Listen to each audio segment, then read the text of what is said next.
Nakangising tumatakbo si Melissa palayo sa mga pulis na pilit siyang hinuhuli. Hawak niya ang isang supot na naglalaman ng bagay na pinapakuha sa kanya ng kanyang boss. Nilingon ni Melissa ang mga pulis, saka tinaasan nito ng gitnang daliri, bago kumaripas muli ng takbo patungo sa isang eskinita. Pagpasok sa eskinita, ay dire-diretso itong binaybay ni Melissa hanggang sa makarating siya sa isang mataas na gate. Sa kabila ng gate ay panibagong daan patungo sa kabilang barangay. "Huminto ka! Sa ngalan ng batas!" Napapitlag si Melissa nang marinig ang boses ng pulis. Nilingon niya ito saka napabuntong hininga. "Ang bibilis niyo naman ako mahabol," aniya, saka napakamot sa ulo. "Pero mga bobo kayo. Heto, bomba." Itinapon ni Melissa ang isang itim na bilog na automatikong lumabas ang makapal na usok.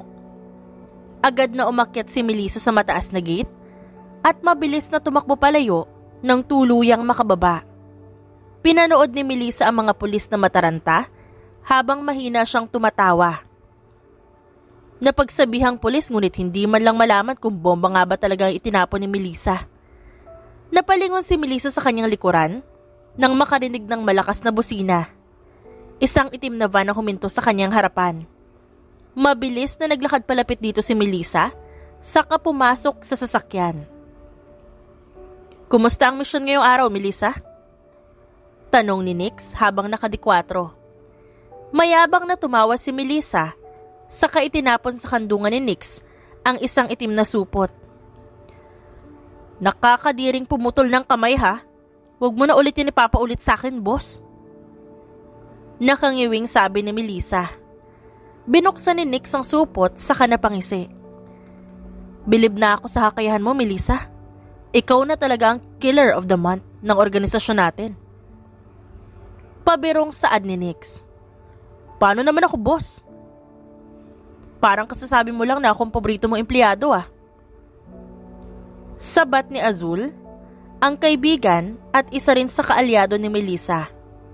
Kapapasok lamang nito sa van dahil na rin sa misyon na ginawa nito. Naupo ito ng kasabay ni Melissa. "Paborito ko kayong dalawa, kaya nga kayo ang lagi kong kinukuha, di ba?" Nakangising sabi ni Nix. Inabot ng isa sa mga tauhan ni Nix ang dalawang briefcase.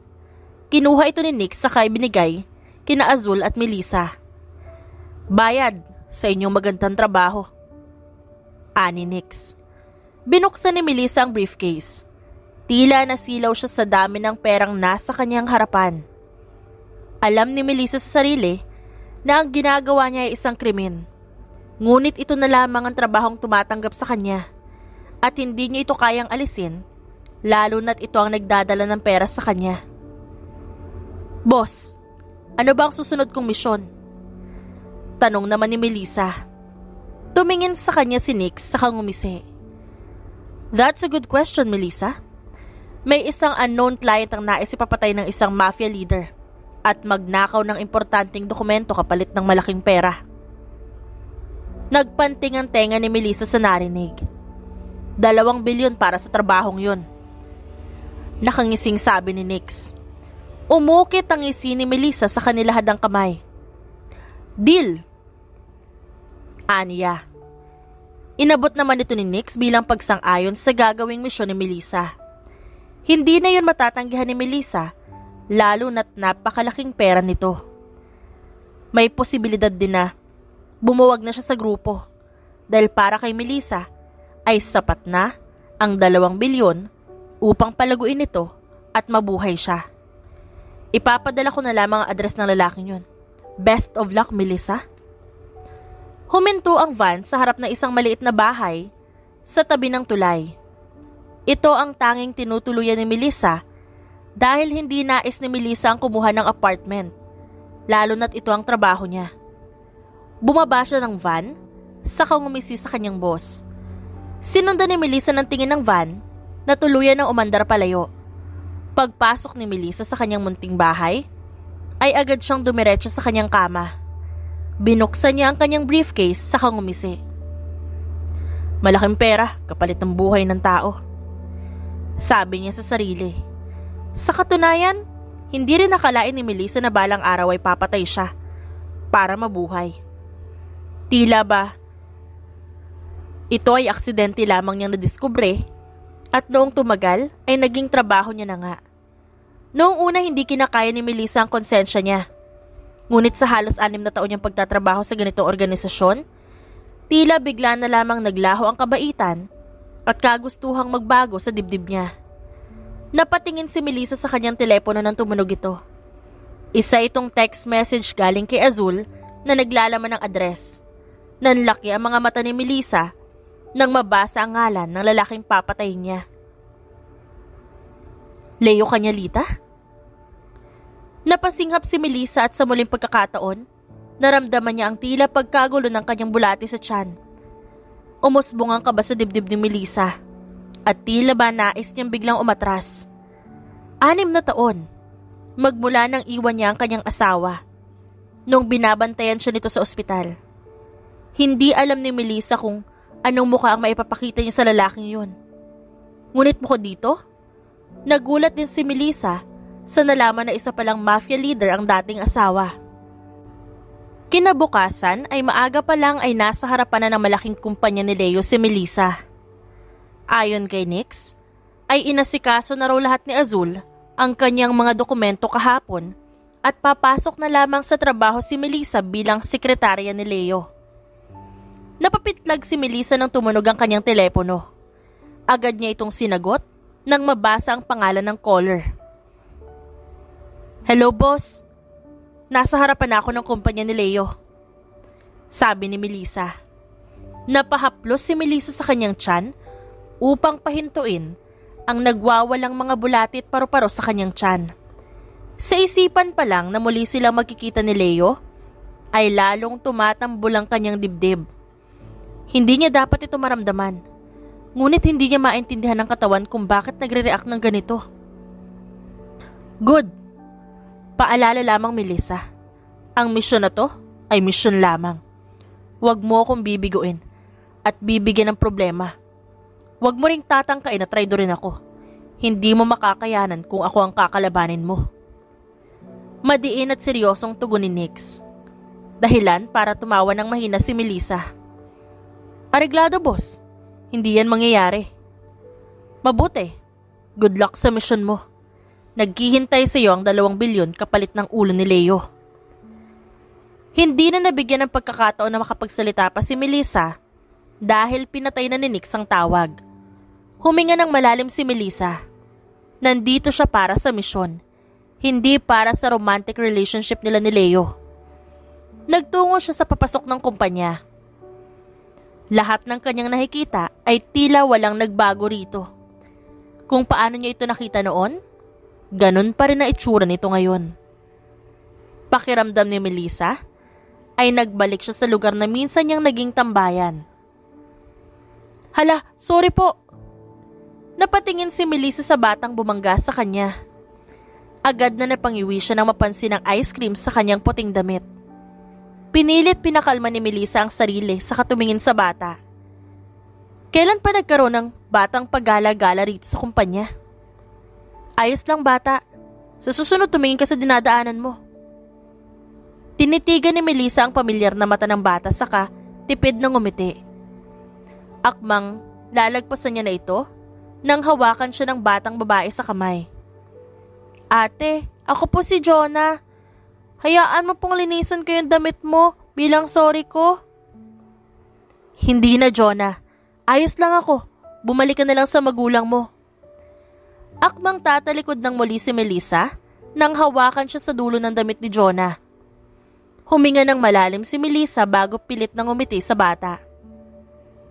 Please ate, pangit naman po na magtatrabaho ka po rito na may dumi po sa damit niyo. Muling sabi ni Jonah. Napabuntong hininga na lamang si Melissa. May punto rin naman ang bata. Kailangan presentable siyang haharap sa lalaking matagal niyang hindi nakita. Sige, pero saglit lang ha. May trabaho pa kasi ako eh. Malawak nang umiti si Jonah at agad na hinila si Melissa patungo sa isang elevator. Napahinto sa paglalakad si Melissa na mapagtanto ang elevator na ito. Teka lang, hindi tayo pwede dyan. Para lang sa CEO at VIP yan, Jonah. Pigil ni Melissa. Ayos lang po yan.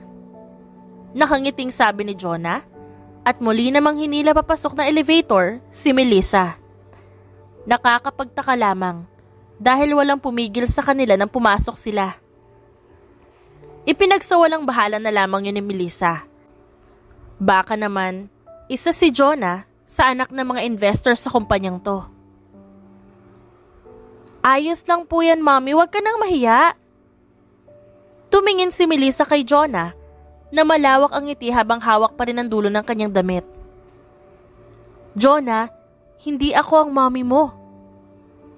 Pagputol ni Melissa sa katahimikan nang maalala ang tinawag sa kanya ni Jonah. Lumukot naman ang mukha ng bata. Nagsisinungaling ka lang po. Mommy po kita. Umawang ang labi ni Melissa sa sagot sa kanya ni Jonah. Saang lupalop ng mundo, nakuha ni Jonah na siyang ina nito. Hindi ako ang mommy mo. Wala akong anak. Sambit ni Melissa. Nanlaki ang mata ni Melissa nang magsimulang humikbi si Jonah. Natataranta siyang lumuhod upang magpantay ang kanilang katawan.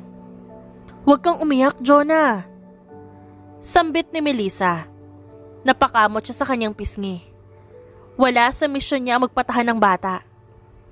Tinatanggi niyo po ako na anak mo? Sabi ni Daddy, ikaw ang mommy ko. Pinakita niya sa akin yung picture mo.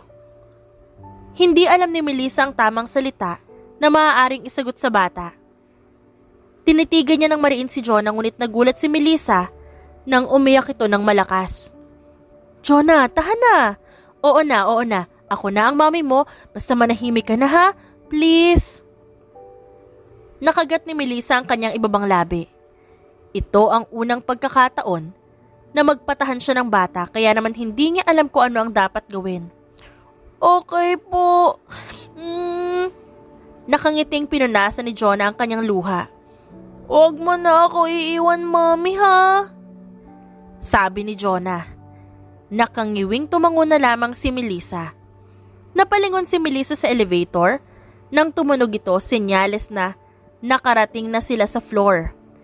Dahan-dahang bumukas ang elevator at nang masilayan ng taong naghihintay sa labas, ay tila nanlambot bigla ang kalamnan ni Melissa nang makita ang kanyang dating asawa, si Leo.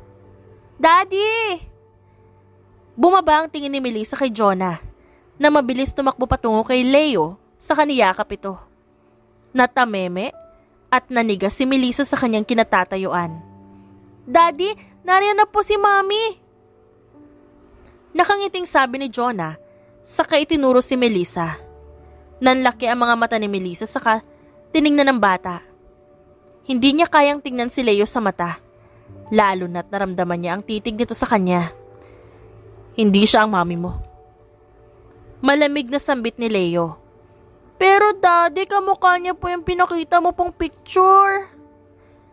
Pakiramdam ni Melissa ay tila pinapatay na siya ni Leo sa titig pa lang. Ramdam ni Melissa ang galit ni Leo sa kanya. Anak, pumasok ka na sa office. May pag-uusapan lang kami na sekretarya ko. Nanlaki ang mga mata ni Melissa sa kapasimpleng inilingan ni Jonah. May ice cream po si Mommy sa damit, Daddy. Bumaba ang tingin ni Leo sa damit ni Melissa. Ako nang bahala, pumasok ka na. Nasa loob ng tutor mo. Okay po. Nilapitan niya si Jonah sa kaniyakap ng mahigpit. Mommy, laro tayo mamaya ah. I love you. Nag-flying kiss pa si Jonah bago ito tumalikod at dire-diretsyong pumasok sa isang pinto. Naiwan si Melissa kasama ang dating asawa. Pakiramdam ni Melissa, sumikip ang kanyang dibdib. Maling floor ang napunta. Dito ang floor ng sekretary ko, Melissa. Matigas na sabi ni Leo. Nakatingin lamang si Melissa sa dibdib nito. Nasa na nga ba ang tapang na inipon kanina ni Melissa? Isang tingin at salita ni Leo ay nanghihina na siya. Dahil ba ito sa konsensya? Dahil iniwan niya ito noon? Sir Leo. Napangiwi si Melissa nang malakas siyang itulak ni Leo.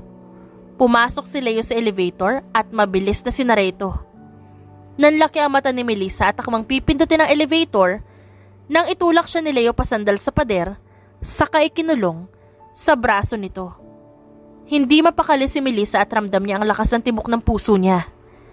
Nasa elevator silang dalawa at ramdam ni Melissa ang galit na nabubuo sa 4 na sulok nito. "Sir, pakawalan niyo na po ako.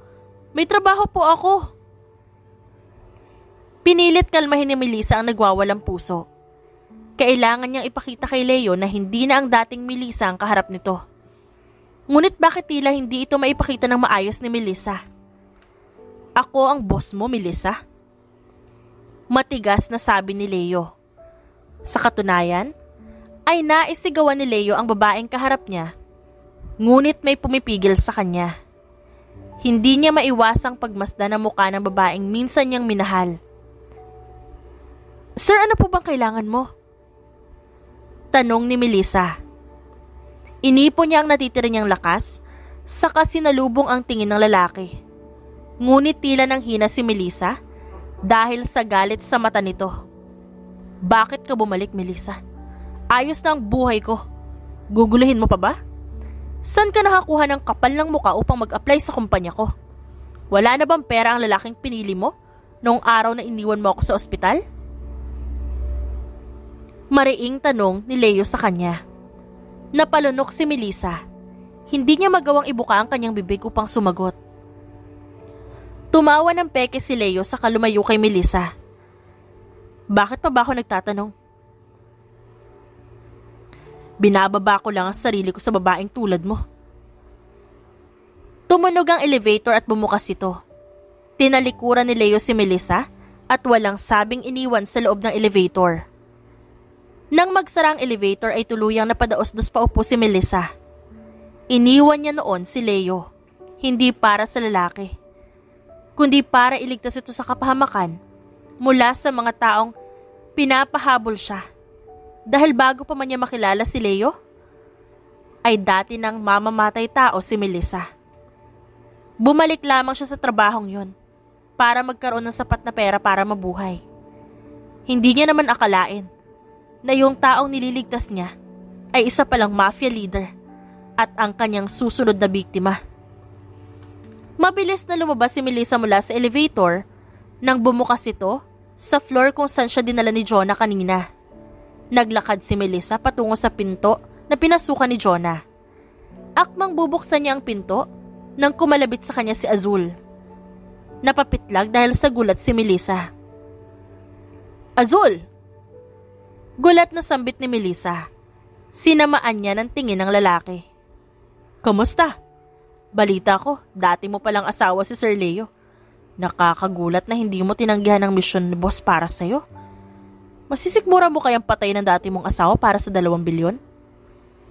Nanlaki ang mga mata ni Melissa at mabilis na sinikmuraan si Azul. "Huwag kang maingay, may makarinig sa'yo rito." Inilibot ni Melissa ang paningin saka naglakad palayo sa pinto. Nakasunod naman sa kanya si Azul. Hinarap ni Melissa si Azul saka sinamaan ito ng tingin.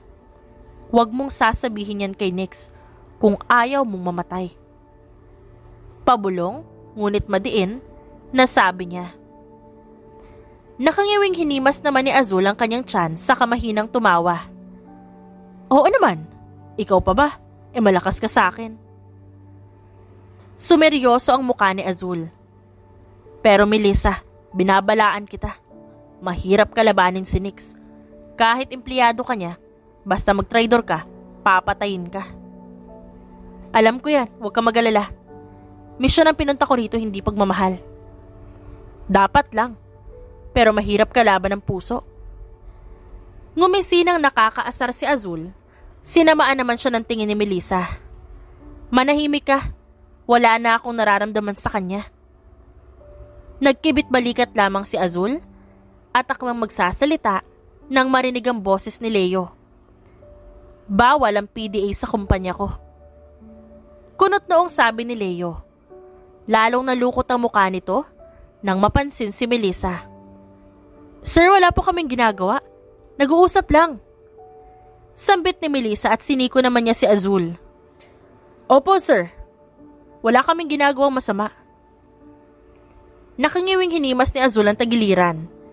Malakas kasi ang naging impact ng pagsiko ni Melissa sa kanya. Melissa, sumunod ka sa akin. Azul, bumalik ka na sa trabaho mo. Sumaludo si Azul kay Leo. Saka tiningnan si Melissa bago ito tumalikod at naglakad palayo. Sinundan ni Melissa si Leo na pumasok sa isang pinto. Naroon si Jonah na mag-isang naglalaro sa sahig ng opisina. Mommy! Salubong ni Jonah nang makita si Melissa. Mommy, hindi ka pa po nagbibihis? Ang dumi ng damit mo, oh! Hinawakan ni Jonah ang natuyong mantsa sa damit ni Melissa. Anak, hindi siya ang mommy mo. Muling sabi ni Leo na dire-diretsyong nagtungo sa kanyang upuan at naupo rito. Pero daddy, kamukha niya po yung picture na pinakita mo sa akin. Nakangusong sabi ni Jonah. Pero hindi yun si Melissa, anak. Lumayo ka dyan at baka mahawaan ka pa. Pero daddy, siya ang mommy ko. Magkamukha po kami. Napakamot si Melissa sa kanyang pisngi habang pabalik-balik ang tingin kay Leo at Jonah. Sumunod ka na lang sa daddy mo, Jonah. Ngumuso si Jonah at tila nagkaroon ng luha sa kanyang mga mata. Napahilot naman sa sentido si Leo nang mapansin ang ekspresyon ng anak. Jonah, stop acting like that. She's not your mom. Pero siya ang mami ko. Alam ko yun, daddy. Nagsisinungaling ka. Bad ka, daddy. Ayaw makasama ko si mommy. Sa isang iglap, ay umiyak ng malakas si Jonah. Agad na nataranta si Melissa. Pilit nilalayo ni Melissa si Jonah mula sa pagkakayakap nito sa kanya. Ngunit lalo lamang humigpit ang kapit ng bata. Tiningnan ni Melissa si Leo. Ngunit kalmado lamang itong pinapanood ang anak. Anong klaseng ama si Leo at hinahayaan lamang umiyak ang anak? Saka patungkol sa litrato na sinasabi ni Jonah? Posible kayang litrato niya talaga yun? Kampante naman si Melissa na hindi siya nagkaanak kay Leo dahil iniwan niya si Leo na hindi siya buntis. Tahan na, Jonah. Pang-aalo ni Melissa sa kahinaplos ang buhok ni Jonah. Mommy, ayaw sa'yo ni daddy. Ayaw niyang makita kita, mommy. Bad siya.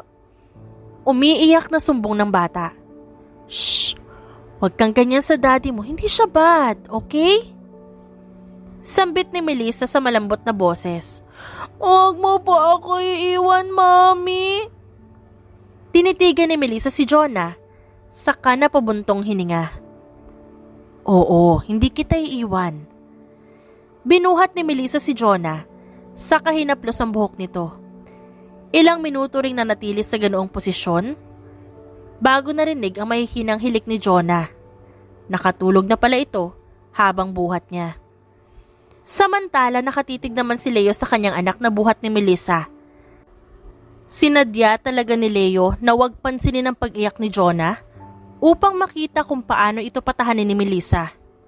Sa katunayan ay naaawa si Leo sa sitwasyon ng anak. Hindi niya pinangarap na lumaki ang anak na walang ina. Sa kabilang banda ay lumapit si Melissa kay Leo habang buhat si Jonah. Sir, tulog na po si Jonah. Alam mo, sisisantihin na kita. Ngunit dahil pinagpipilitan ng anak ko na ina ka niya, mananatili ka. Pero wag mong isipin na gusto kita makasama bilang sekretarya ko. Tumayo si Leo, saka naglakad papasok sa isang pinto. Mabuti na lang at siya ang napagkamalang ina ni Jonah. Kahit papaano may dahilan siya upang manatili sa tabi ni Leo. Hanggat hindi pa natatapos ang misyon niya. Hindi naman siguro masama na gagamitin niya ang pagiging inosente ni Jonah para sa sariling pangangailangan. Ipasok mo na yun dito. Inayos ko lang ang kama niya. Napatingin si Melissa kay Leo nang nasa bukanan ng pinto ito at nakatingin sa kanya. Nagtungo papasok si Melissa sa kwarto at inilapag sa malaking kama ang natutulog na bata. Heto, magbihis ka. Hindi profesional ang ganyang pagsusuot ng damit. Itinapon sa kanya ni Leo ang isang damit. Sa amoy pa lang, ay nalaman agad ni Melissa na kay Leo itong damit. Nangunot ang noo ni Melissa nang nakatingin lamang si Leo sa kanya. Napahinto siya sa akmang pagtataas ng kanyang damit. Magbibihis po ako, sir. Aniya rito. Sige, magbihis ka na. Sumandal pa ito sa pader sa kahumalokip-kip. Napakurap si Melissa. Sir, pwede po ba kayong lumabas? Tumaas ang 2 kilay ni Leo sa kangumisi. Nakita ko na rin naman niya lahat. Ano pa bang tatago mo sa akin? Nanlaki ang mga mata ni Melissa sa naging sagot ni Leo. Agad siyang umiwas ng tingin. Oo na, lalabas na. Akala mo naman hindi ko pa nakikita. Tumalikod si Leo sa kadire-diretso ang lumabas ng kwarto at isinara ang pinto.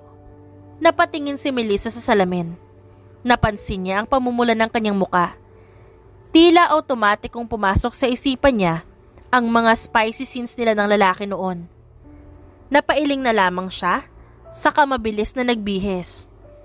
Pagkatapos magbihis, ay lumabas ng kwarto si Melissa. Nilibot niya ang kanyang paningin, ngunit wala roon si Leo. Napansin ni Melissa ang mga papeles sa mesa. Tiningnan ni Melissa muli ang paligid bago naglakad patungo sa lamesa ni Leo. May posibilidad na may mahanap siya mga papeles patungkol sa sikretong organisasyon ng lalaki. Isa-isang kinalikot ni Melissa ang mga papeles, ngunit wala man lang kahit isang papel ang nagbigay ng impormasyon sa kanya. Akmang bubuksan sana ni Melissa ang cabinet ng mesa nang marinig niya ang pagbukas ng pinto.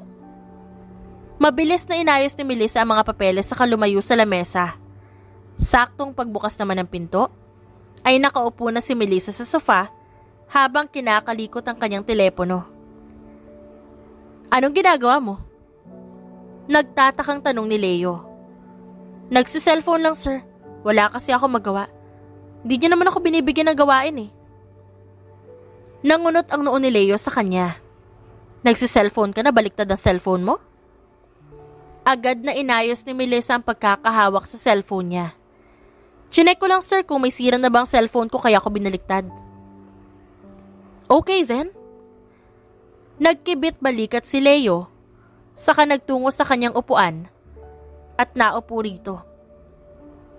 Melissa, didiretsuhin na kita. Kung ano man ang binabalak mo sa kumpanya ko, huwag mo nang gawin. Mahirap akong kalabanin. Nilingon naman niya ang binata. Wala akong balak, sir. Gusto ko lang ng trabaho. Bakit sa kumpanya ko pa? Nang iinsulto ka ba talaga? Sir, wala naman po ako masamang intensyon. Umiwas ng tingin si Melissa. Ramdam niya ang tensyon na namumuo sa pagitan nilang dalawa. Napakaraming trabaho ang maaari mong pasukan. Maraming kumpanya. Pero bakit dito, sa kumpanya ko pa naisipan mo mag-apply? Sa katunayan, wala naman akong balak tanggapin ka eh. Ngunit nanguna pa rin ang kuryosidad ko kaya tinanggap kita. Pinagsiklop ni Leo ang kanyang daliri. Sagot, Melissa. Napapitlag si Melissa sa kinauupuan dahil sa maotoridad na pagtaas ng boses ni Leo. Sir, una sa lahat, hindi ko alam na kumpanya mo to. Mahinang nakurot ni Melissa ang sarili dahil sa naging sagot. Malakas na tumawa na puno ng sarkasmo si Leo. Hindi mo alam na kumpanya ko to, Melissa? Pinaglololoko mo ba ako? Sir, pasensya na po. Kalimutan na lang po natin yung nakaraan na meron tayo. Dahil kinalimutan ko na rin yun. Nandito ako para magtrabaho. Hindi para iahon ng mga alaalang tuluyan ko ng binaon sa lupa. Napahinto si Leo at hindi agad nakasagot. Dahil sa narinig, ay tila may tumusok sa kanyang dibdib. Kinuyom ni Leo ang kanyang kamao. Anong karapatan nito magsalita ng ganyan gayong ito ang nang iwan? Samantala, malakas ang tibok ng puso ni Melissa pagkatapos niyang sabihin ang mga salitang yon. Sa bagay, tama ka. Trabaho ang pinunta mo rito. Hindi ka man lang humingi ng tawad sa ginawa mong kasalanan. Gaano ba kakapal ang mukha mo? Nangunot naman ang noo ni Leo saka yumuko upang pirmahan ng mga papeles. Sa ngayon mananatili ka sa kumpanya ko dahil kay Jonah. Ngunit wag mong asahan na magiging mabait ako sa'yo. Lumabas ka na. Naroon ang mga papeles na kailangan mong gawin. Kailangan ko yun mamayang gabi. Hindi na nagsalita pa si Melissa at dire-diretso na lamang na lumabas ng opisina. Paglabas niya, napahilamos naman na mukha si Leo. Binato niya ang ballpen sa sahig dahil sa hindi may paliwanag na sakit na nararamdaman niya. Napatingin si Leo sa kanyang telepono nang tumunog ito. Kinalma ni Leo ang sarili bago sagutin ang tawag. Boss, masamang balita. Spill. Paparating na rin ang mga armas galing Russia. Kaso, yung taong kukuha nito para sa atin ay na-ambush. Nasa ospital siya ngayon at may posibilidad na may kumuhang iba ng armas natin. Napahilot si Leo sa kanyang sentido. Wala bang ibang kukuha? Wala, boss. Kasalukuyan kaming nasa North Korea para makipagnegosasyon sa mafia leader dito. Pasensya na, boss. Tiningnan ni Leo ang kanyang relo saka tumayo. Ako nang kukuha. Ayusin nyo ang pakikipag-usap dyan. Lalo na't kailangan natin ng koneksyon. Nagkakaintindihan ba tayo? Areglado, boss. Pinatay ni Leo ang tawag, saka inayos ang suot niyang necktie. Kinuha niya rin ang natatagong baril sa cabinet sa ilalim ng kanyang mesa. Saka ito sinuksok sa may tagiliran. Naglakad palabas si Leo kung saan naabutan niya si Melissa na abala sa pinapagawa niya. Napalingon naman sa kanya si Melissa nang maramdaman ang presensya nito. Aalis na ako saglit. Bantayan mo ang opisina at si Jonah. Sambit ni Leo saka nagtungo sa elevator. Bumaba ang tingin ni Melissa sa baril na nakatago sa damit nito. Sundan mo na. Napatingin si Melissa kay Azul na prenteng nakasandal sa pader habang sumisip-sip ng juice at nakangisi sa kanya. Ako na magbabantay. Napangiti dito si Melissa. Mabuti naman at naisipan mo yun, Azul. Susundan ko na siya. Binunot ni Melissa ang itim na maskara sa kanyang bulsa, saka tinalikuran si Azul. Ginamit ni Melissa ang ordinaryong elevator. Nakipagsiksikan siya sa dami ng empleyado sa loob nito. Pagbaba sa ground floor, ay agad hinanap ng mata ni Melissa si Leo. Natagpuan niya itong sumakay sa kotse. Mabilis na lumabas ng kumpanya si Melissa. Paano ba niya ito masusundan, gayong wala siyang sasakyan? Napatingin si Melissa sa isang bisikleta. Bahala na. Mabilis na nagtungo si Melissa sa bisikleta, saka ito inalis sa pagkakatali. Sinuot ni Melissa ang maskarang itim bago magpedal ng mabilis upang masundan si Leo. Ilang minuto ring nakasunod si Melissa kay Leo bago ito huminto sa isang liblib na lugar. Huminto si Melissa sa hindi kalayuan at masisigurong matatanaw niya at maririnig ang usapan ni Leo at nang kikitain ito. Naroon din ang isang itim na van na sawari ni Melissa ay ang kanegosyo nito. Mula sa sasakyan ay lumabas si Leo. Ikaw ba? Si Leo Cañalita? Tanong ng isang matabang lalaki na kalalabas ng dinaitim na van. Oo, ako nga. Akin na ang armas. Seryosong sabi ni Leo. Ngumisi ang matabang lalaki na siyang ikinalukot ng mata ni Leo. Napatingin naman si Melissa sa likod ng van at nanlalaki ang mata nang mapansing ang lalaki ay tila naghahanda upang paputukan si Leo. Aagawan pa yata ako nito nang papatayin. Nakakunot noong sabi ni Melissa at dahan-dahan siyang nagtungo palapit sa van. Hindi ko sa iyo ibibigay ito. Masyadong high class sa mga armas na to. Binayaran ko yan, kaya akin yan. Matigas na sabi ni Leo. Tumawa ng nakakaasar ang matabang lalaki. Di salamat sa pagbayad ng armas na to. Amin na to Umigting ang bagang ni Leo dahil sa inis na umuusbong sa kanya. Huwag mo na akong pahirapan pa. Ibigay mo na yan sa akin para walang masaktan. 6 na bilyon. Kapalit na ang mga armas na to. Sambit ng matabang lalaki. Kumuyom ang kamao ni Leo at mukhang balak pa siyang pirahan ng lalaking to. Bayad na ang mga yan. Armas ko na yan kaya ibigay mo yan sa akin kung ayaw mo mamatay ka. Tiningnan ni Melissa si Leo. Matalim ang tingin nito sa lalaking kaharap. Babae, sino ka? Nanlaki ang mga mata ni Melissa nang aksidente niyang mabangga ang isang lalaki na nag-aayos ng baril. Nakuha nito ang atensyon ni Leo at ng matabang lalaki. Maghahanap ka na lang ng kakampi, babae pa? Kawawa ka naman. Mukhang ito na ang magiging huling hiningan yung dalawa. Bago pa man makasagot si Leo, ay malakas siyang tinapunan ng suntok ng matabang lalaki. Napaigting ang panga ni Leo sa hindi inaasahang suntok. Samantala, mabilis na kinuha ni Melissa ang baril sa tagiliran ng lalaki at isa-isang pinutukan ang mga lalaking nagtatangkang lapitan siya. Sino ka? Huwag ka na makialam dito. Umalis ka na! Saway sa kanya ni Leo. Sinipa ni Leo ang matabang lalaki na nagtatangkang suntukin siyang muli. Hindi nagsalita si Melissa. Bagkus ay nagpatuloy siya sa pagpapatama ng baril sa ulo ng mga lalaking lalapit sa kanya. Ang dami nila! Naiinis na sigaw ni Leo nang magsilabasan sa van ang iba pang mga tauhan ng matabang lalaki.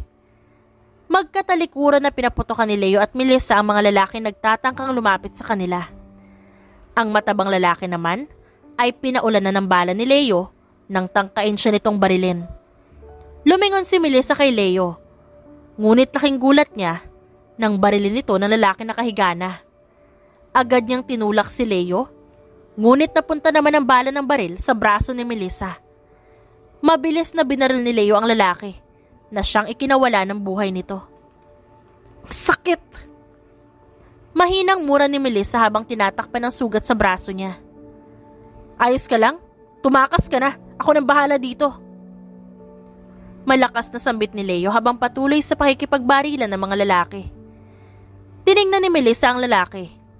Itinaas nito ang kanyang baril upang barilin nito. Ngunit tila ba biglang nanginig ang katawan ni Melissa. Hindi niya kayang patayin ang dating asawa.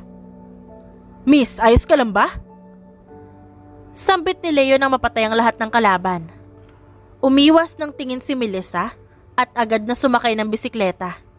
Hindi niya pinansin ang sugat sa kanyang braso at mabilis na lang na nagpedal palayo. Yun na sana ang pagkakataon upang mapatay niya si Leo. Ngunit bakit tila may pumipigil sa kanya? Mapapatay din kita, Leo. Bulong na lamang ni Melissa sa kanyang sarili. Samantala naiwan naman si Leo na takang-taka sa nangyayari. Sino ang babaeng yun? At bakit siya nito tinulungan? Bumaba ang tingin ni Leo sa isang bracelet. Pinulot niya ito sa kasinuri ng mabuti. Parang nakita niya na ito noon, ngunit hindi niya lang alam kung kanino. Ibinulsa na lamang ni Leo ang bracelet bago magtungo sa van upang kunin ang mga biniling armas. Huminto si Melissa sa isang eskinita. Mabilis niyang kinuha ang kanyang telepono at agad na tinawagan si Azul na mabilis sumagot sa tawag niya. Azul, may tama ako. Nandito ako sa isang eskinita malapit lamang sa kumpanya. Puntahan mo ako, bilis! Humahangos na sabi ni Melissa. Patuloy sa pagragasa palabas ng kanyang katawan ng dugo na siyang nagpapahina sa kanya.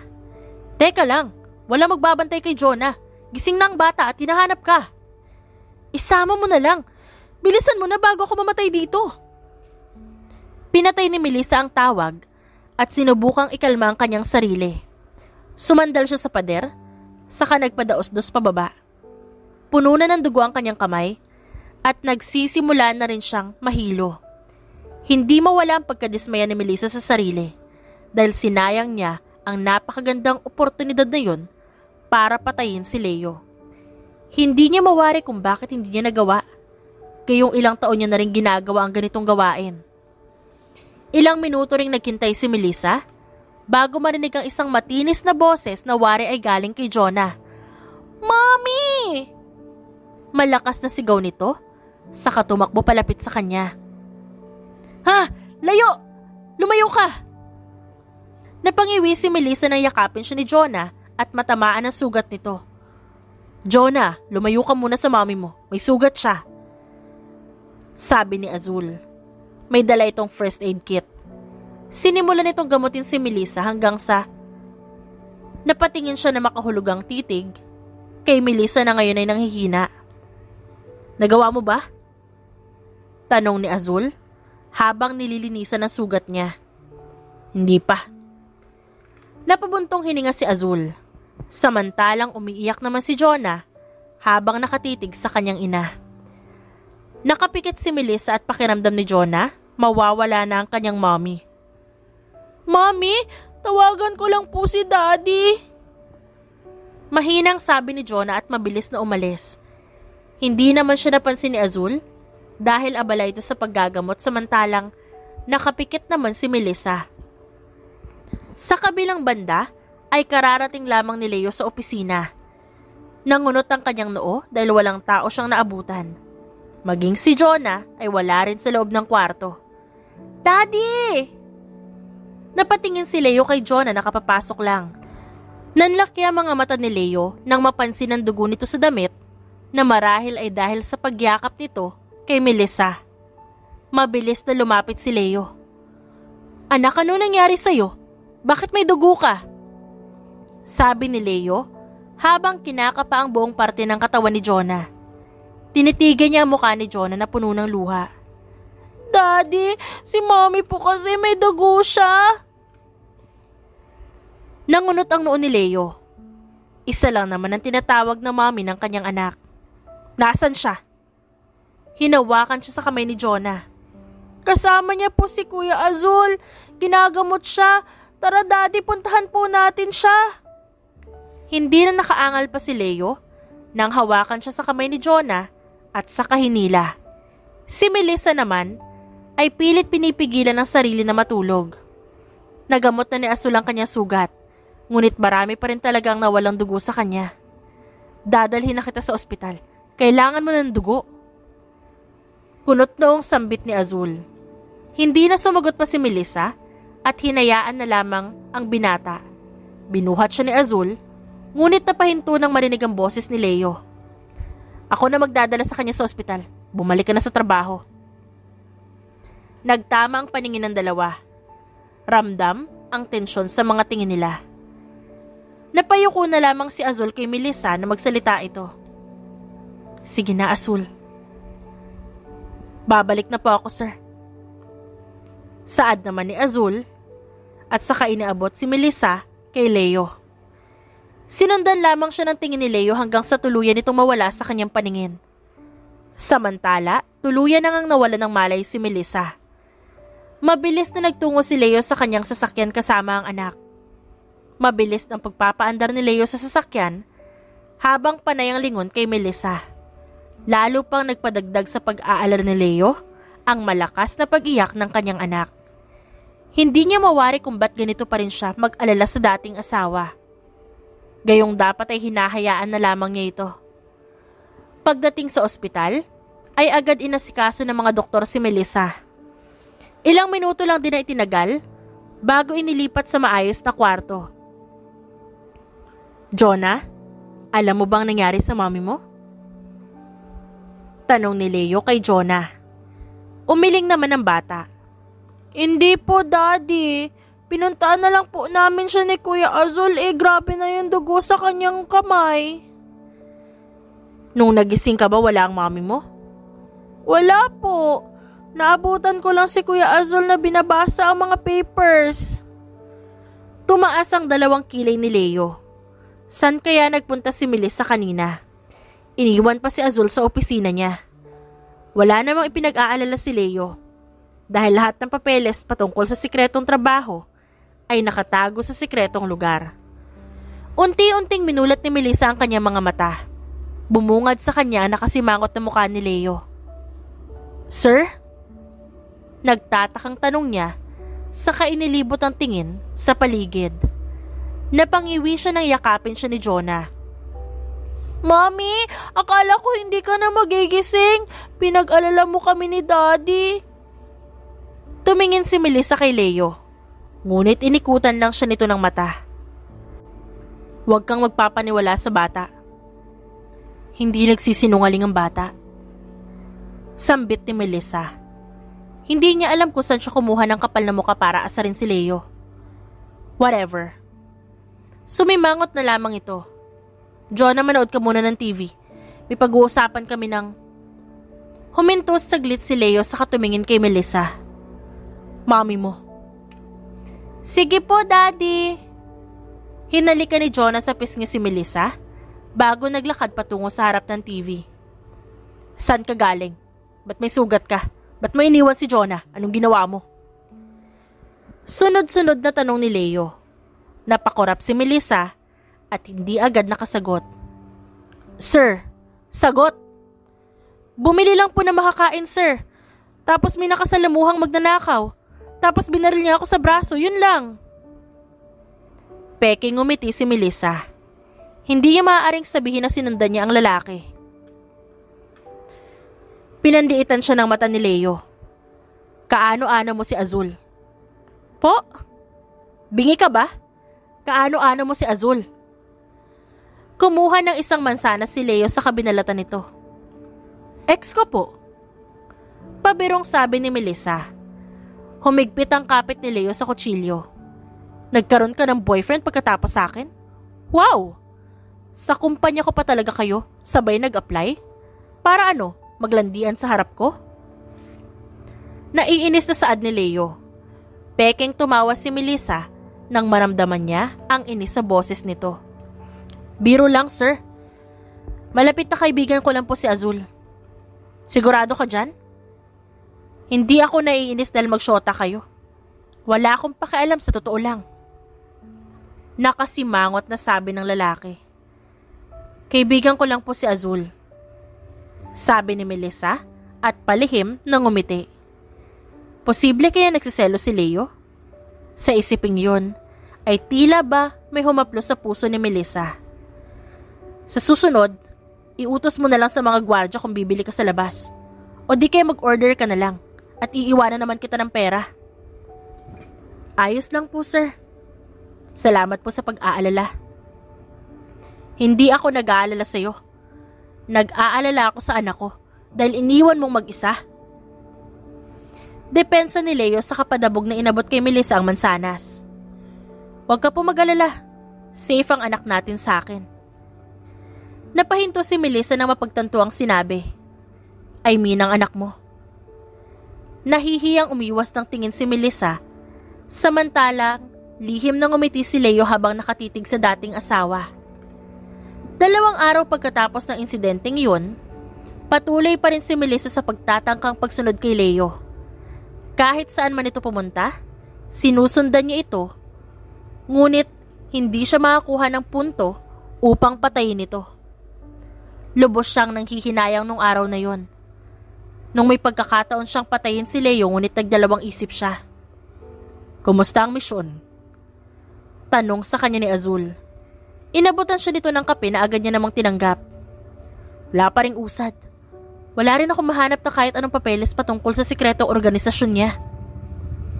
Ani Melissa, saka sumimsim ng kape. Nasubukan mo na ba maghanap sa 50th floor? Yung last floor? Sarado ang floor na yun, Azul.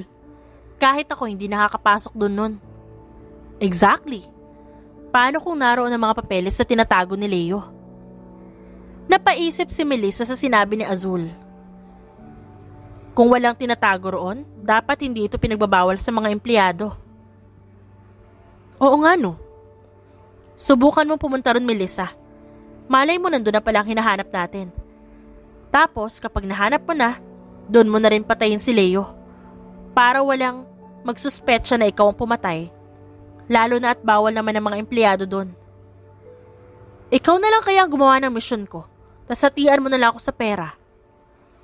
Natatawang biro ni Melissa na ikinatawa rin ng kaibigan niya. Tinutulungan ko lang ang kaibigan ko. Lalo na at bibigyan mo ako ng kalahating milyon. Asyomero ka talaga, no? Akmang hahampasin ni Melissa si Azul nang bumukas ang pinto ng opisina. Napasimangot si Leo nang mapansin ang kamay ni Melissa. Bawal ang paghaharutan sa harap ng office ko. Ano ro na hindi niyo maintindihan? Masungit na sabi ni Leo. Hindi maintindihan nito kung bakit siya naiinis sa pagmumukha ni Azul. Marahil ay dapat trabaho ang inaatupag nito at hindi landi. Hindi naman po kami naglalandian. Nakangiwing sabi ni Melissa, saka muling sumimsim ng kape. Talaga lang hahampasin mo pa nga lang si Azul? Tumingin si Leo kay Azul, saka naglakad palapit dito. Napatayo si Melissa dahil sa tensyon na namagitan sa dalawa. Ikaw, empleyado ka lang naman sa kumpanya ko. Kaya gawin mo ang trabaho mo. Nakahalata kung halos si Melissa ang inaatupag mo. Ani Leo. Napakurap si Melissa saka pumagitna sa dalawa. Sir Leo, hindi po. Break time lang po nila kaya po siya nandito. Umigting ang bagang ni Leo. Hindi pa rin inalis ang tingin kay Azul. Alam kong pinapakialaman mo ang papeles ko, Azul. Anong dahilan ba't mo ginawa yon? Nanlaki ang mata ni Melissa sa kanilingon ng kaibigan. Sinamaan niya ito ng tingin dahil mukhang nakikialam si Azul sa kanyang misyon. Inayos ko lang po kasi hinahangin siya. Bakit po? May takot ka bang baka may malaman ako? Mayabang na sabi ni Azul dito. Kaya lalong sumama ang tingin ni Leo sa kanya. Wala akong dapat ikatakot dahil wala akong tinatago, pero ikaw, matakot ka dahil mukhang mawawalan ka na ng trabaho. Azul, umalis ka na. Tinulak ni Melissa si Azul ngunit hindi ito nagpatinag. Ngumisi si Azul kay Leo, saka ibinaba ang tingin kay Melissa. Melissa, bilis-bilisan mo ang galaw. Tumingin ito kay Leo. Para naman matapos na to. Azul naman. Kinayom ni Melissa ang kanyang kamao at pinandilatan ng kaibigang lalaki. Ngumisi lang si Azul bago sila tinalikuran. Huminga ng malalim si Melissa. Kapag nakita niya mamaya si Azul, malalagot ito sa kanya. Hinarap ni Melissa si Leo. Nakapikit ito habang hinihilot ang kanyang sentido. Sir, ayos lang po ba kayo? Oo, nahihilo lang ako. Tumalikod na si Leo saka pumasok sa opisina. Sumunod din naman si Melissa. Naupo si Leo sa kanyang upuan saka sumandal dito. Kakapagod na magtrabaho. Gusto ko naman mag-relax. Nakapikit na sabi ni Leo. Pwede naman sir. Ikaw naman na may-ari ng kumpanya. Kaya wala namang problema. Kung magre-relax ka kahit kaunting araw. Nagmulat naman ang tingin si Leo. Payag ka bang samahan ako? Dahil sa sinabi nito, napakurap-kurap si Melissa. Po? Umayos na upo si Leo saka tinitigan ng mariin si Melissa. Malakas ang tibok ng puso ni Leo at ramdam niya ang kiliti na nararamdaman niya. Payag ka bang samahan ako? Isasama na rin natin si Jonah. Magbabakasyon tayo kahit saglit lang. Napakurap si Melissa. Hindi siya maaaring magsaya kasama si Leo, lalo na't may misyon siyang patayin nito. Pero sir, pero ano? Noon naman nagkakasama naman tayo. Naalala mo nung nagbundok tayo? Gusto ko ulit maulit yun. Kasama ka. Nanlaki ang mga mata ni Melissa at tila nagliparan ng mga paru-paro sa kanyang tiyan. Dadalhin natin doon si Jonah, Melissa, kung papayag ka. Hindi agad nakasagot si Melissa. Nagdadalawang isip siya. Kung aalis siya kasama nila, ay may posibilidad na patayin niya sa mismong bundok si Leo. Ngunit hindi naman siya makakasama, ay may oras siya para halugugin ang kumpanya ni Leo, para hanapin ang mga ebidensya patungkol sa kumpanya nito. Kailangan ko ng sagot ngayon, Melissa. Huminga naman siya ng malalim. Bahala na. Sige po sir, sasama po ako. Umukit ang masayang ngisi sa labi ni Leo. Good.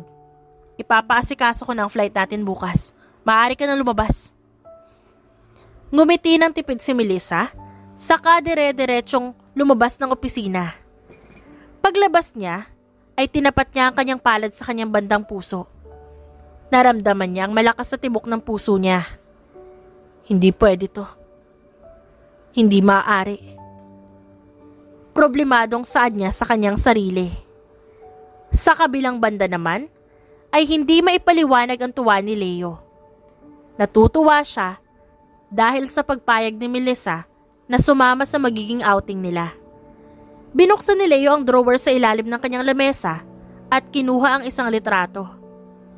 Ito iyong litrato ni Melissa na natutulog habang nasa dibdib, nakapatong ang isang sanggol. Hinaplos ito ni Leo. Binuklat niya ang nakatuping parte ng litrato kung saan naroon ang kanyang muka na masayang pinagmamasdan si Melissa at ang sanggol. 6 na taon nang nakalipas. Ngunit hindi ko pa rin alam kung ba't mahal pa rin kita. Bulong ni Leo sa sarili. Napaangat ng tingin si Leo nang bumukas ang pinto ng kwarto ng kanyang opisina. Daddy, asan si Mommy? Pumupungas na tanong ni Jonah. Itinago ni Leo ang litrato, saka binuhat si Jonah at iniupo sa kanyang kandungan. Nasa labas si Mommy, anak. May ginagawa na work. Daddy, gusto ko makita si Mommy. Nakangusong sabi ni Jonah. Piningot ni Leo ang maliit na ilong ni Jonah. Mamaya makikita mo ang mommy mo. Alam mo ba na bukas ay mamamasyal tayong 3? Lumiwanag ang mukha ng bata. Talaga, Daddy? Saan po? Doon sa lugar kung saan kami pinag-isa, anak. Sa church po? Mahinang tumawa si Leo at saka umiling. Makikita mo na lang bukas, Jonah. Sa ngayon, maghanda na tayo ng mga susuotin at dadalhin. Masayang sabi ni Leo. Hindi maitago ang pagkasabik na nararamdaman dahil pagkatapos ng 6 na taong paghihintay ay matutupad na ang kanyang pangarap. Ito ay ang kumpletong pamilya silang pupunta sa bundok kung saan nagsimula ang pag-iibigan nilang dalawa ni Melissa. Kinabukasan ay maagang nagtungo si Melissa sa kumpanya upang doon hintayin si Leo at Jonah. Nakasukbit sa kanyang balikat ang isang hiking bag. Dapat magawa mo na ang misyon mo, Melissa. Tandaan mo, ito na ang binigay sa'yo ng tadhana. Pagkakataon mo na to. Ani Azul. Oo na, 10 beses mo nang sinabi sa akin yan. Pinapaalala ko lang, unahin mo yung isip mo, wag yung puso mo. Hindi ka mabubuhay sa pagmamahal. Napaikot na mga mata si Melissa, ngunit aminado siyang natamaan siya sa sinabi nito. Naglagay ako ng baril at mga bala sa bag mo. Huwag ka mag-alala, hindi yan madedetect sa airport. Nakangiting sabi ni Azul. Azul, sinasabi ko sa'yo, huwag ka na makialam sa misyon ko. Alam ko ang ginagawa ko, okay? Mag-obserba ka na lamang dito habang wala ako. Huminto ang isang itim na sasakyan sa harapan ni Melissa. Bumaba ang pintana nito at hindi na iwasan ni Melissa na mapatitig kay Leo, lalo na at bagong gupit ito. Nakasalamin pa ito na lalong nagpagwapo sa lalaki. Mommy, sakay na po!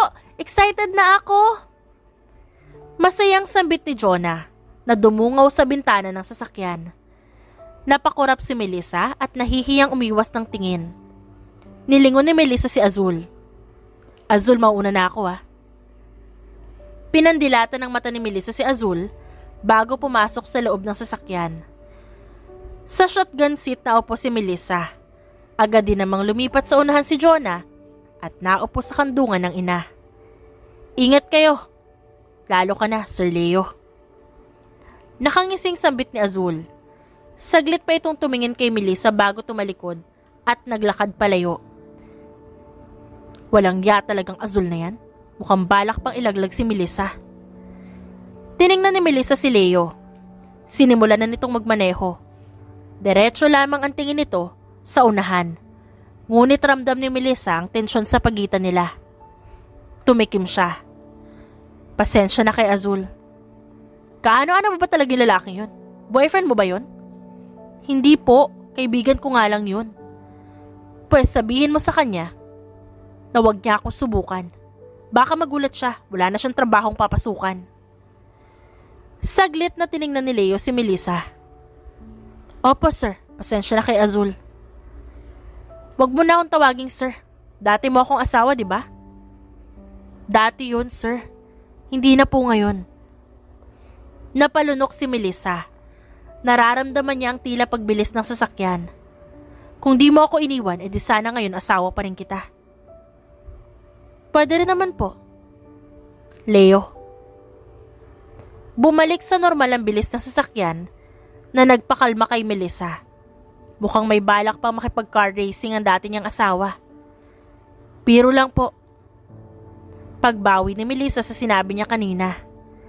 Nasabi niya lamang yun dahil sa pagbabakasakaling bumalik sa normal ang bilis ng sasakyan. Mabuti na nga lang at gumana ang strategy na yun.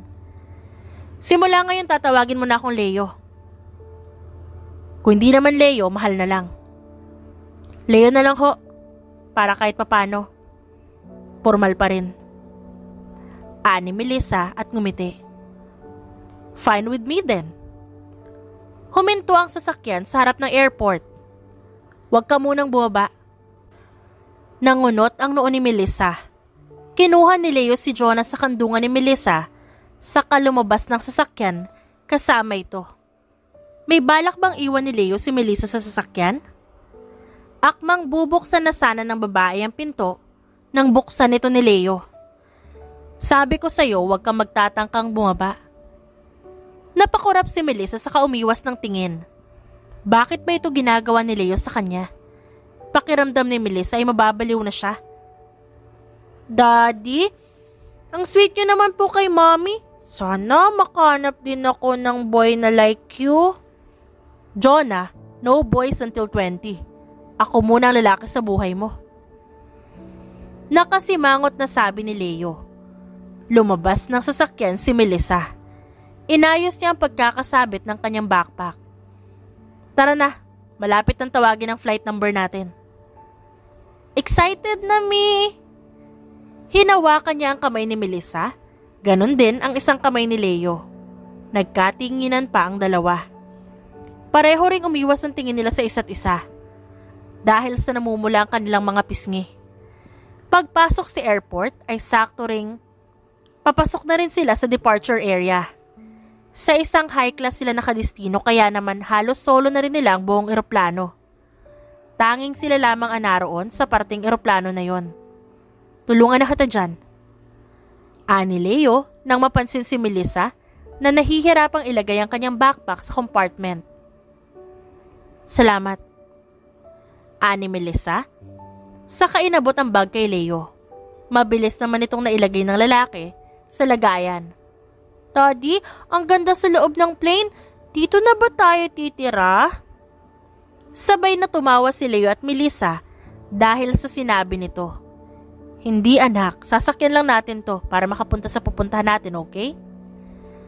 Naupo si Leo sa tabi ni Jonah. Ganon din si Melissa sa kabilang gilid ni Jonah. Mas malangi pa nga ang bahay nyo rito, Jonah eh. Nakangiting sabi ni Melissa. Mommy, ba't wala ka pa sa bahay? Saan ka po nakatira? Nagkatinginan ng dalawa dahil sa tanong ng bata. Akmang sasagot na sana si Leo. Nang tumunog ang intercom, senyales na papaalis ng eroplano. Anak, aakyat na eroplano. Excited ka na ba mapuntahan ang bundok na sinasabi ko sa'yo? Nakangiting sabi ni Leo na mabilis na tinanguan ni Jonah. Yes, Daddy! Tumingin si Leo kay Melissa. Maraming alaala ron, anak. At pagdating natin doon, lahat yon ikukwento ko sa'yo. Tila nanlambot naman si Melissa. Sa titig pa lamang ni Leo, ay alam niya kung anong ibig sabihin nito. Ang bundok kung saan sila nag-ibigan, nagmahalan, nagkaisa, at naging pasyalan nila ito. Napapatanong si Melissa sa kanyang sarili. Handa na nga ba siyang harapin ang lugar na yon? Kung saan niya rin noon isinigaw ang kanyang plano na iiwan si Leo?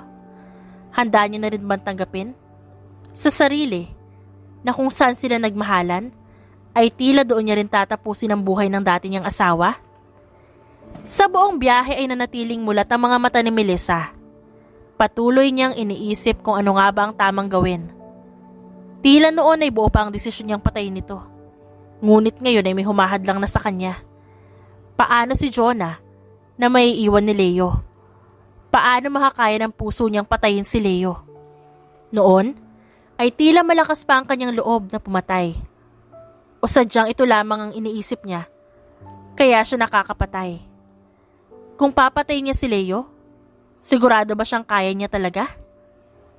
Habang nakatitig si Melissa sa natutulog na si Leo, ay naiisip niya ang magiging itsura nito kapag pinatay niya ito.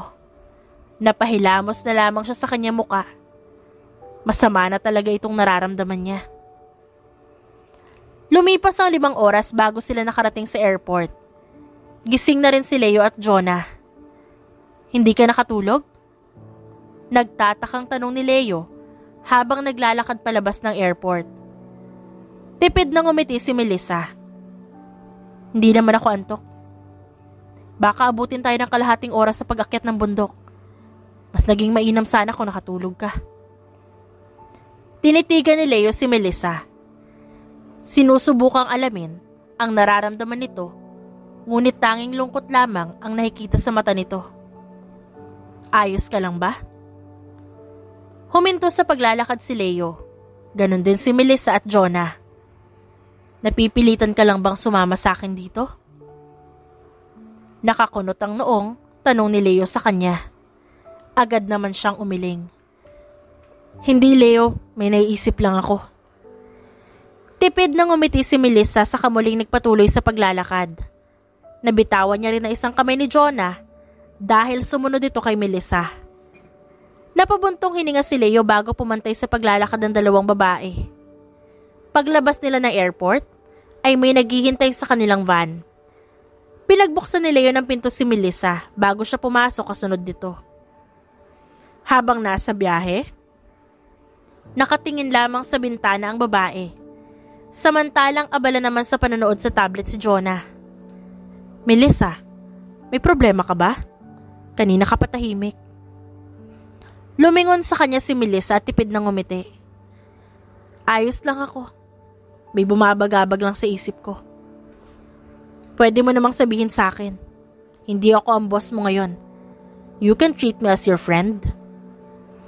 Napakurap si Melissa sa kaumayos ng upo.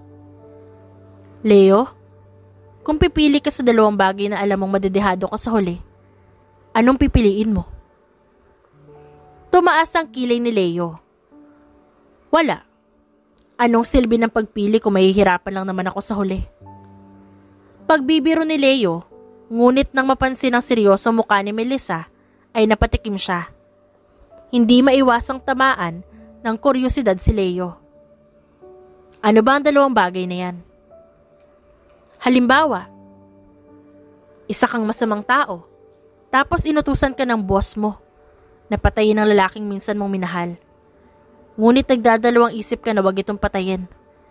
Pero kapag hindi mo naman pinatay, ikaw ang mamamatay. Ano pipiliin mo? Buhay mo o buhay ng babaeng mahal mo? Hindi agad ito nasagot ni Leo. Hindi ito ang inaasahan niyang magiging halimbawa ni Melissa. Ilang minutong katahimikan ang nangyari bago bumuntong hininga ang babae. Huwag mo nang pansinin. Nandito na tayo, Leo. Nakangiting sabi ni Melissa. Hinawakan ni Melissa ang kamay ni Jonah saka lumabas ng sasakyan. Napailing na lang si Leo ng kanyang ulo at sumunod na rin sa mga ito. Daddy? Mommy? Aakyat ba tayo dyan? Nakaawang ang bibig ni Jonah. Hinawakan ni Leo ang kabilang kamay ni Jonah. Yes anak, kaya simulan na natin.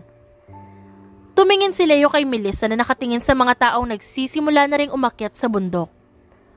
Walang hihiwalay sa mommy at daddy, Jonah, ha? Nakangiting sabi ni Melissa. Tila tumalo ng puso ni Melissa dahil sa sinabi niya. Kung nagkaroon kaya sila ng anak ni Leo, ganito rin ba magiging buhay niya? Nagsimula ng maglakad pataas ng bundok sina Melissa, Jonah at Leo. Dahan-dahan lamang ang kanilang mga hakbang, lalo na't kasama nila si Jonah. Habang tumatagal sila sa pag-akyat, ay nanunumbalik sa isipan ni Melissa ang mga pangyayari noon, kung saan silang 2 pa lamang umakyat sa bundok hanggang sa naging 3 na sila. Hanggang ngayon pala isipan din kay Melissa kung sino nga ba ang ina ni Jonah. Tubig? Alok ni Leo kay Melissa. Kinuha din naman ito ni Melissa at saka lumagok dito. Bumaba ang tingin ni Melissa kay Leo na pinupunasan ng pawis ni Jonah. Parang may kumurot sa kanyang puso. Paano na lamang si Jonah kung mawawala pa ang ama nito? Mommy, Daddy, pagod na ako. Tumawa si Leo. Pero anak, 30 minutes pa lang tayo naglalakad, malayo pa. Pero Daddy, sakit na ng paa ko. Fine, bubuhatin ka ni Daddy, sabi ni Leo at binuhat nga ang anak. Mahinang napatawa si Melissa. Parang dati ako ang binubuhat mo ah. Huli na nang mapagtanto ni Melissa ang sinabi. Umiwas na lamang ito ng tingin nang mapansin ang ngisi ni Leo. Nagpatuloy na lamang sila sa paglalakad. Anak, mukhang nagsiselo si Mami sa'yo oh. Natatawang sabi ni Leo at pumantay sa paglalakad ni Melissa. Mami, pareho na tayong buhatin ni Daddy. Pilit iniiwas ni Melissa ang namumula niya muka sa paningin ni Leo. Hindi maiwasang umukit ang ngiti sa labi ni Melissa. Kaya ko na to, malaki na ako. Malakas na tumawa si Leo. Sus, pero gusto ring magpabuhat. Mamaya bubuhatin din kita. Hindi nga. Ngumuso si Melissa. Humarap ito kay Leo ngunit umiwas din naman agad ang tingin dahil sa nakakaasar ng ngiti ng lalaki. Lihim na napangiti si Melissa. Ngayon na lamang niya ulit naramdaman ng saya na tila ba may humahaplo sa puso niya. Gabi na rin nang makarating sila sa tuktok ng bundok. Naghanap sila ng pwesto kung saan sila pwedeng pumosisyon na hindi masyadong okupado na ibang tao.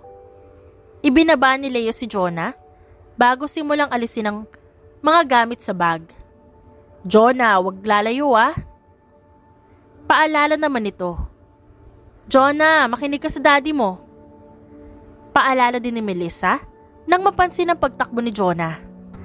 Naglakad palapit si Melissa kay Leo saka tinulungan nitong ayusin ang dalawang tent. Heto pagkain, alam kong gutom ka na. Nakangiting sabi ni Leo, saka inabot ang noodles kay Melissa. Lumapit din naman sa kanila si Jonah, na agad din naman binigyan ni Leo ng pagkain. Ikaw? Sakto, luto na. Nakangiting sagot ni Leo sa kinuha ang noodles. Nagsimula itong kumain habang nakatitig sa magandang tanawin. Ganda dito, Daddy. Ang daming ilaw at ang lamig. Komento ni Jonah. Walang pinagbago ang lugar. Huminga ng malalim si Melissa. Sariwa at malamig ang simoy ng hangin. Magandang tanawin, tahimik pa rin. Meron din yung mga taong pumupunta na dati nagmamahalan, ngayon purong magkaibigan na lamang. Napahinto sa pagsubo ng pagkain si Melissa. Tumawa si Leo, saka tumingin sa kanya. Lumakas ang tibok ng puso ni Melissa. Ang tingin ni Leo ay ganun pa rin kung paano siya tingnan nito noon. Sa isip niya, mahal pa kaya siya nito? Daddy, antok na ako. Nakangusong sabi ni Jonah pagkatapos itong uminom ng tubig. Nabaling ang tingin nila kay Jonah. Matulog ka na, pumasok ka na sa tent at susunod ako. Agad din naman itong sinunod ni Jonah. Tumingin si Leo kay Melissa. Ikaw nang bahala mag-ayos dito, tapos matulog ka na rin. Alam kong pagod ka. Oo, ako nang bahala. Good night. Tipid nang umiti si Melissa. Nagulat si Melissa nang halikan siya sa noo ng lalaki. Bumaba ang labi nito sa kanyang ilong, patungo sa kanyang tenga. Good night, mahal. Lumayo si Leo sa kangumiti. Nagtungo na ito sa loob ng tent. Kaya naman naiwan si Melissa na tulala sa nangyari. Impit siyang tumilis saka napahawak sa pisngi. Anong ibig sabihin ng halik na yun? Bakit niya ginamit ang endearment nila nun? Saka bakit lumalakas ang tibok ng puso niya? Posible kayang may nararamdaman pa siya kay Leo? Napahilamos na lamang siya sa muka, saka sinimulang ayusin ang mga gamit. Pagkatapos, pumasok na rin siya sa kanyang tent upang magpahinga. Lumalim ang gabi at hindi pa rin makatulog si Melissa. Pagod ang kanyang katawan, ngunit hindi niya maramdaman ang kahit anong antok. Bumabagabag sa isipan niya ang desisyon na dapat niyang gawin, pati na rin ang nararamdaman niya. Napansin ni Melissa ang isang anino na dumaan sa kanyang tent. Binuksan niya ng maliit ang kanyang tent at napansin si Leo na nakaupo sa lapag at nakatitig sa buwan. Ano kayang iniisip ng lalaking to? Walang pagdadalawang isip na lumabas ng tent si Melissa, saka naupo sa tabi ni Leo. Anong ginagawa mo rito? Nagtatakang tanong ni Leo nang mapansin si Melissa. Hindi kasi makatulog ang lalaki dahil sa pag-iisip sa kanya. Nais ding alamin ni Leo sa sarili niya ang tunay niyang nararamdaman. Hindi makatulog, ikaw ba? Ganon din. Pareho silang napabuntong hininga, kaya naman sabay silang tumawa ng mahina. Buhay ko, Melissa. Sambit ni Leo. Nangunot ang noo ni Melissa at nagtatakang tiningnan nito. Ano? Yung tanong mo kanina. Kung buhay ko ba o buhay niya? Pipiliin ko ang buhay ko.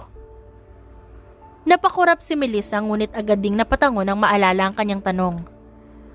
Buhay mo yung ililigtas? Ani Melissa, saka tumingin sa tanawin. Buhay ko ang aking isusugal. Huminga ng malalim si Leo. Kung mahal ko ang isang tao, hindi ko kakayanin na patayin siya gamit ang mga kamay ko. Mas mainam ang patayin ko ang sarili ko kaysa panooring walang buhay ang babaeng mahal ko.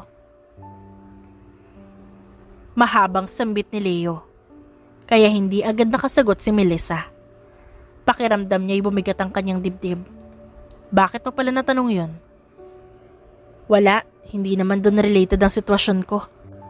Iniisip ko lang kung ibibigay ko ba ang bahay na pinagpaguran ko sa mga pinsan ko o hindi. Palusot ni Melissa. Hanggang ngayon pala pinag-iinteresan pa rin pala nila yon?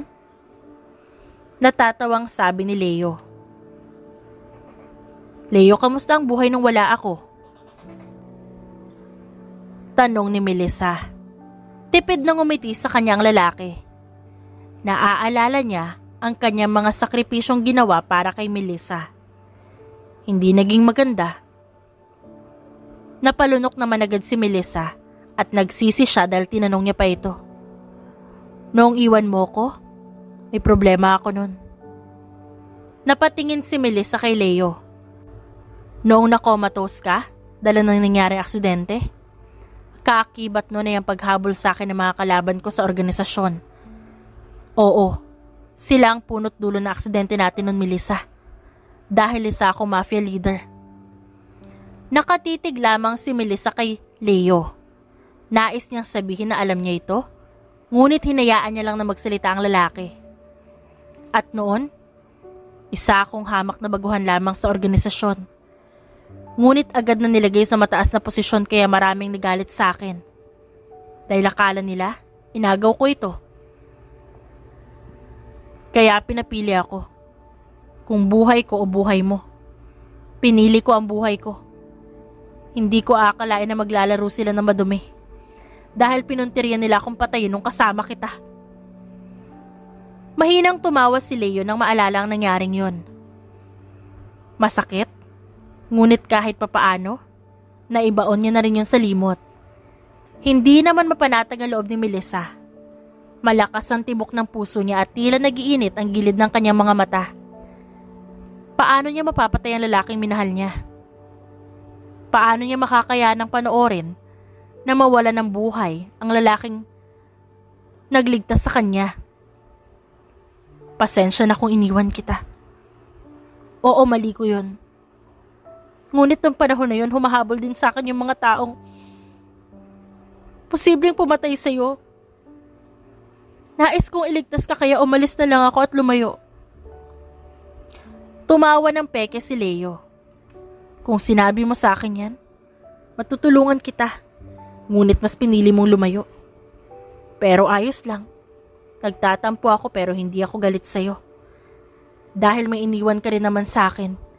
Kahit papano, kaya napunan ng pangungulila ko sa'yo.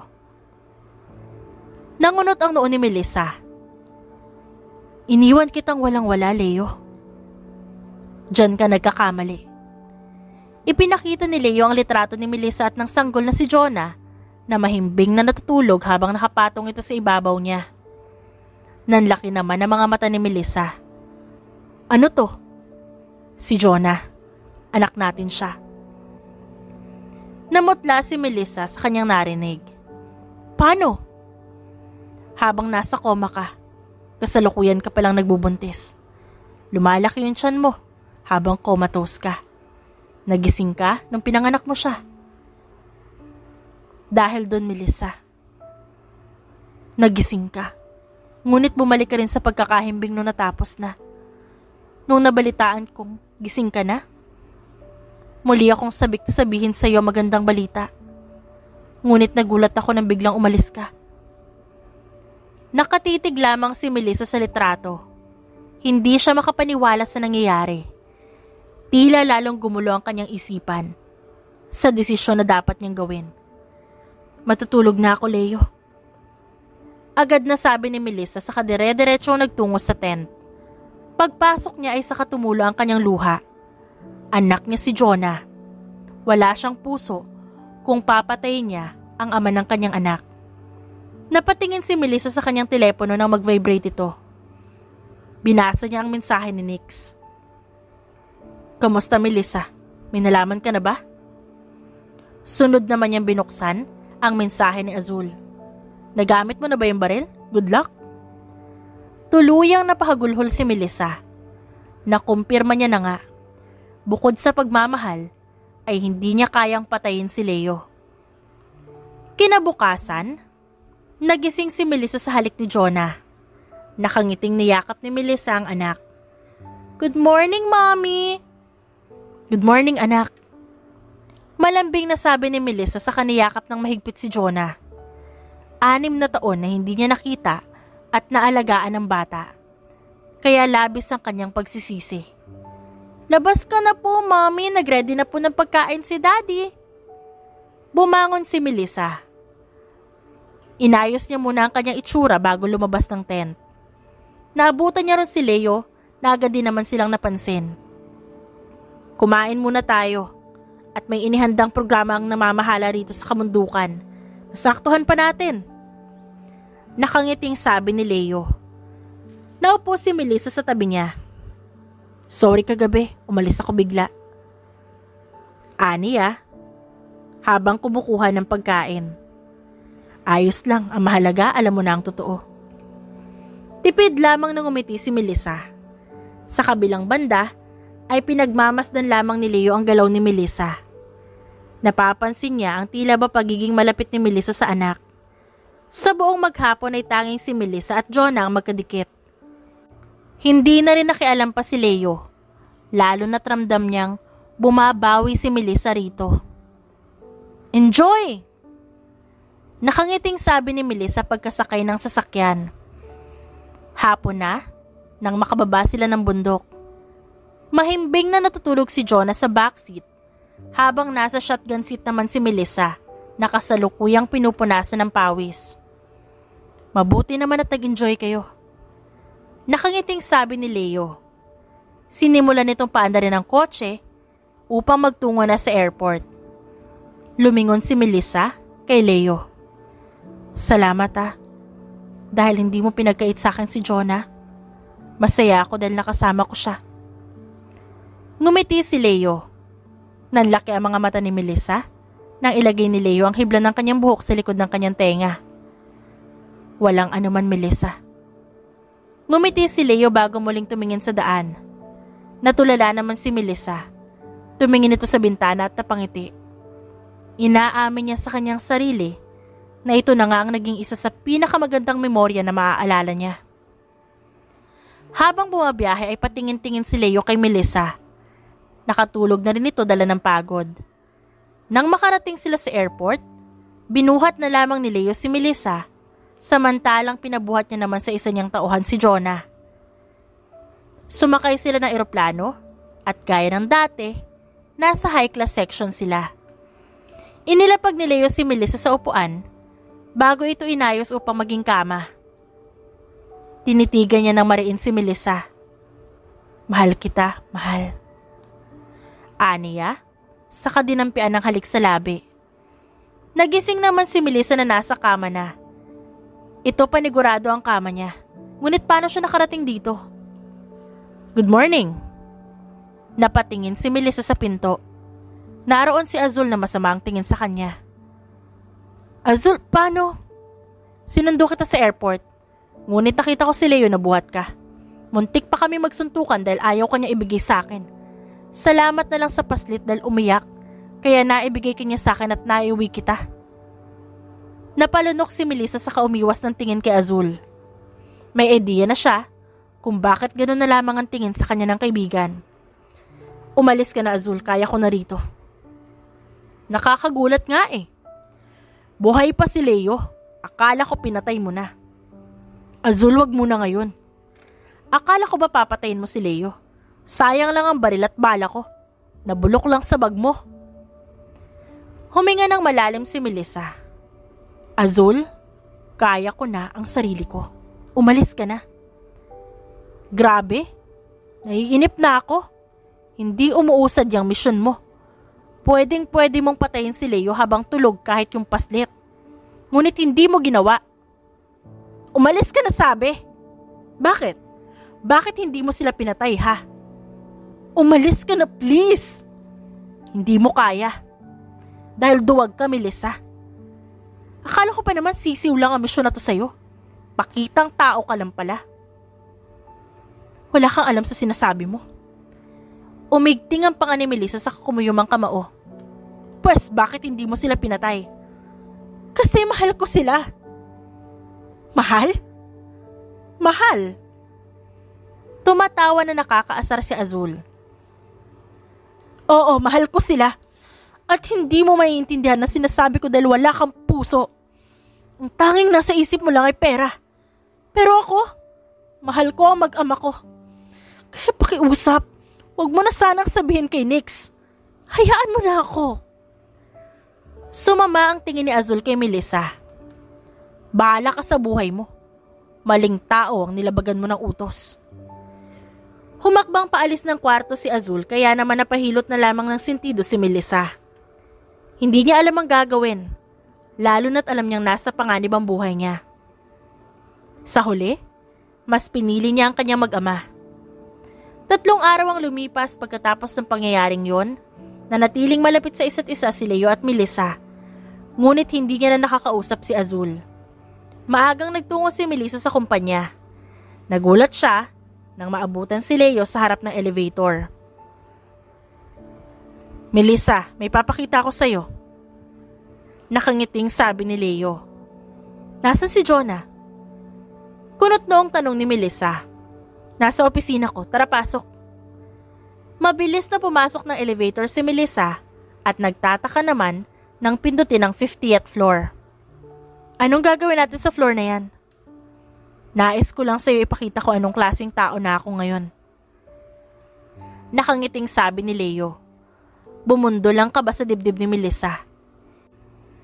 Ilang minuto rin silang nanatili sa elevator bago ito bumukas sa 50th floor. Pagbukas ng elevator ay bumungad kay Melissa ang malaking conference room. Hinawakan ni Leo ang kanyang kamay saka iginiya palabas ng elevator. Ito ang aming conference room hideout. Nanlaki ang mga mata ni Melissa nang magsilabasan isa-isa ang mga kalalakihan na hindi niya kilala. Sila ang 1/4 sa mga pinagkakatiwalaan ko, Melissa. Ang main hideout namin ay malayo pa rito. Napakurap si Melissa saka napatakip sa kanyang bibig. Welcome, Queen. Bati nila. Napaatras si Melissa. Hindi maaaring alam niya ito. I trust you with this, Melissa. Nanlaki ang mga mata niya nang isa-isang pinakita sa kanya ni Leo ang mga litrato, maging ang mga papeles ng kanilang transaksyon. Wala namang masama sapagkat purong ito kabutihan, ngunit hindi niya ito dapat malaman. Ilayo mo sa akin yan, Leo. Sigaw ni Melissa sa kaunti-unting humakbang paatras. Dapat wala siyang alam, para wala siyang masasabi kay Nix. Melissa, hindi ko maintindihan. Akala ko tanggap mo ako. Umiling-iling si Melissa. Leo, malito. Dapat hindi mo ako pinagkakatiwalaan. Dapat tinago mo na lang. Bakit? Mahal kita, Melissa. Akala ko mahal mo rin ako. Akala ko babalik ka sa akin kapag ginawa ko to. Tuluyang tumulo ang luha ni Melissa. Hindi, Leo, isa akong... Nahinto sa pagsasalita si Melissa nang tumunog ang elevator. Nilingon ito ni Melissa at halos manlaki ang kanyang mga mata nang makita si Azul at Nix na hawak si Jonah. Magaling, Melissa. Nakangiting sabi ni Nix. Nanigas si Melissa sa kanyang kinatatayuan. Naalarma naman si Leo at mga tauhan nito, lalo na nung makita si Jonah na walang malay. Anong ibig sabihin nito? Ang anak ko! Huwag ka mag-alala. Pareho kayong mamamatay. Tumatawang saad ni Nix. Tumingin ito kay Melissa. Alam mo ba kung sino ang ating unknown client? Si Azul lang pala? Walang iya. Pinagod pa ako sa kakahula. Azul? Nauutal na sabi ni Melissa. Oo, ako nga. Isa ako sa inagawan ng trono niyan eh. Tumatawang sabi ni Azul. Hindi ko maintindihan, Melissa. Ano nangyayari? Halos manlambot si Melissa nang makita ang itsura ni Leo. Sabihin mo ang totoo, Melissa. Nakangising sabi ni Nix. Huminga ng malalim si Melissa. Leo, isa ako sa tauhan nila at naatasan akong patayin ka. Pakiramdam ni Melissa ay isa-isang tinutusok ng karayom ang puso niya. Nagulat si Leo. Melissa, how dare you? Yan lang ang naisaad ni Leo dahil sa labis na sakit na naramdaman. Nagulat si Melissa at Leo nang isa-isang pumutok ang baril at tatamaan ito lahat ng tauhan ni Leo. Walang yaka! Tiimbagang nasabi ni Leo. Chill! Tulog lang yan. Ikaw lang ang nais kong mamatay at ang anak nyo. Nakangising sabi ni Azul. Tumingin ito kay Nix. Nix, sayang ang binayad ko. Patayin niya na. Tinapon ni Nix sa isang baril kay Melissa na agad naman itong nasalo. Itutok mo o papatayin ko to. Napalunok si Melissa na makita ang baril na nakatutok sa sentido ni Jonah. Nakapikit niyang itinutok ang baril kay Leo. Leo, mahal na mahal kita. Napayuko si Melissa habang humihikbi. Hindi niya talaga kaya. Patayin mo na. Mas humigpit ang kapit ni Melissa sa baril. Sorry. Umangat ito ng tingin, saka mabilis na nilapat ang tutok sa noo ni Nick saka ito binaril. Nanlaki ang mga mata ni Azul, ngunit bago pa man siya makagalaw, ay mabilis na nakalapit si Leo sa kanya at sinuntok siya sa panga. Idadamay mo pa ang anak ko, ha? Ang akin ay akin. Wala ka na magagawa para agawin ang organisasyon ko. Inuntog ni Leo si Azul sa pader. Mabilis na nilapitan ni Melissa si Jonah saka ito binuhat. Umalis na kayo. Tumango naman si Melissa saka ibinato ang baril kay Leo na agad din itong nasalo. Mag-iingat ka, mahal. Ani Melissa saka sumakay ng elevator. Nang makarating sa ground floor, ay nakasalubong ni Melissa ang isa sa mga yaya ni Jonah. Mabilis niyang inabot si Jonah rito. Tumawag ka ng pulis. Papuntahin mo sa 50th floor. Si Jonah dalhin mo sa office. Bilis! Muling sumakay si Melissa sa elevator saka pinindot ang 50th floor. Nang makarating siya dito, nagulat si Melissa sa gulo ng lugar. Nilibot niya ang paningin, ngunit hindi niya mahagilap si Azul at Leo. Nagulat na lamang si Melissa nang pumulupot ang isang braso sa kanyang liig. Papatayin kita! Ani Azul dito. Ikaw ang mamamatay bago ako. Malakas na siniko ni Melissa si Azul. Sinipa niya ito sa sikmura, saka sa pagkalalaki nito. Malakas namang napadaing si Azul. Bago pa man siya makabangon, ay 2 putok na ng baril ang tumama sa dibdib nito. Nilingon niya si Leo na naglalakad palapit sa kanya.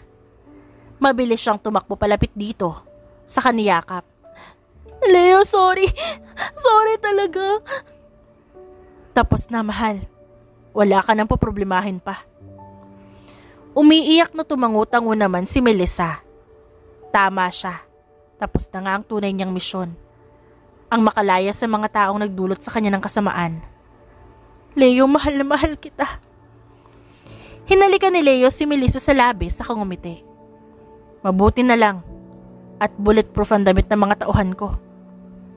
Natatawang sabi ni Leo nang isa-isang bumangon ng mga tauhan niya. Ang gagaling ding umakting. Baliw, pampatulog daw yung bala. Oo, panghabang buhay na tulog. Nakasimangot na sabi ng isa sa mga tauhan ni Leo. Niyakap ni Melissa si Leo. Magsimula tayong muli. Tumango naman ito. Oo, ako, ikaw at si Jonah. Magsisimulang muli ang panibagong yugto ng buhay natin. 3 buwan ang lumipas pagkatapos ng insidente. Buhay si Azul, ngunit kasalukuyan itong nakakulong. Samantala pinagkatiwala naman ni Leo ang kanyang kumpanya sa Pilipinas sa isa sa kanyang mga tauhan habang lumipad naman sila patungong Australia upang doon magsimula ng panibagong buhay. Habang tumitingin sa magandang tanawin ay napangiti si Melissa. Sa huli, kay Leo pa rin talaga siya babagsak. Kumusta maganda kong asawa? Nakangiting tanong ni Leo sa kanya. Maganda pa rin. Natatawang sabi ni Melissa. Humarap ito kay Leo. Lift my shirt, mahal. Tumaas ang isang kiling ni Leo. Mahal, masyado pang maaga, mamayang gabi na, okay? Baliw. Natatawang hinampas ni Melissa si Leo. Fine. Ngumuso naman ito sa katinasang damit niya. At nanlaki ang mata ni Leo nang makita ang isang pregnancy test na nakadikit sa kanyang tiyan. Buntis ka? Nakangiting tumango naman si Melissa. Magiging daddy na ako ulit? I love you, mahal. I love you more. Napatingin silang 2 kay Jonah na nagpupungas-pungas pa na lumalapit sa kanila. Daddy, Mommy, what's happening? Magiging ate ka na, anak. Ate? Oo, anak. Magkakaroon ka na ng kapatid. Ate ka na. Nanlaki naman ang mga mata ni Jonah. Saka bumaba ang tingin sa tiyan ni Melissa. May baby sister na po ako? Yes, anak. At magiging masaya tayong pamilya. Yay! Ate na ako! Nakangiting tumalon-talon si Jonah na masaya namang pinanood ni Melissa at Leo. 1 buwan na lumipas ay mangiyak-ngiyak na pinirmahan ni Melissa ang papel na nagsesenyales ng muling pag-iisang dibdib nilang 2. Kayo ay kasal ng muli, congratulations. Saad ng judge sa kanila. Masayang nagsigawan ng mga tauhan ni Leo, maging ang mga empleyado nito na nakasaksi sa kanilang kasal. Hinapit naman ni Leo ang kanyang bewang. Sa susunod sa simbahan naman. Malumanay na sambit nito sa kanya. Tiningnan ni Melissa si Leo na punong-puno ng pagmamahal. At na-realize niya na lahat ng pinagdaanan niya ay may dahilan. Hindi niya akalain na muli niyang matatamasa ang pagmamahal ng kanyang dating asawa. Dito pa rin talaga ang bagsak niya. Kahit na pinaghiwalayan sila ng tadhana. Kahit saan tayo magpakasal, ayos lang sa akin. Ang mahalaga ay may karapatan akong matawag kang asawa. Ani Melissa.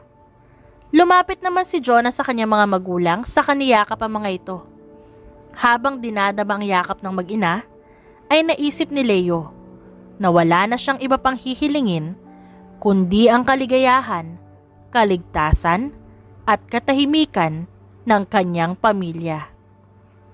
The End. At dyan nagtatapos ang ating kwentong pinamagatang Mission Destroy My Ex-Husband. Written by Violet. Dearest friends and avid listeners, don't forget to like our videos and subscribe to our channel for more wonderful stories. Mula sa aming main channel, Randall Tagalog Love Stories, and for our second channel, Miss R Stories, lubos po naming pinasasalamatan ang inyong suporta at pagtangkilik sa aming mga likhang istorya. Ingat po kayong lahat and have a good day everyone. Paalam!